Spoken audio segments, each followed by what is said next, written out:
পৃথিবী বড় স্বার্থপর, দুনিয়া বড় স্বার্থপর। দুনিয়া কাউরে জায়গা দেয় না। দুনিয়া কত ক্ষমতাধরকে মাটির নিচে ফেলায় দিছে, দুনিয়া কত সম্পদ আলাকে মাটির নিচে ফেলে দিছে, দুনিয়া কত সুন্দরী নারীকে মাটির নিচে ফেলায় দিছে।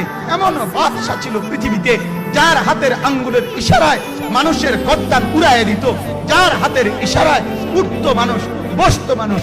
আজ বাদশারা নাই, আজ সম্পদওয়ালারা নাই, আজ মালওয়ালারা নাই। দুনিয়া কাউরে থাকতে দেয় না, কাউরে না দোস্ত, কাউরে দেয় না। দুনিয়া দাদারে আমার থাকতে দেয় নাই। আমার দাদারে আমি দেখছি, আজ আমার দাদা নাই। আমার নানারে আমি দেখছি, আমার নানা নাই। আমার দাদিরে আমি দেখছি, আমার দাদি নাই। আমার নানিরে আমি দেখছি, আমার নানি নাই। আমার বাবারে আমি দেখছি। দুনিয়া আমার বাপকে থাকতে দেয় নাই। আমার বাপ কবরে, দুনিয়া কাউরে থাকে।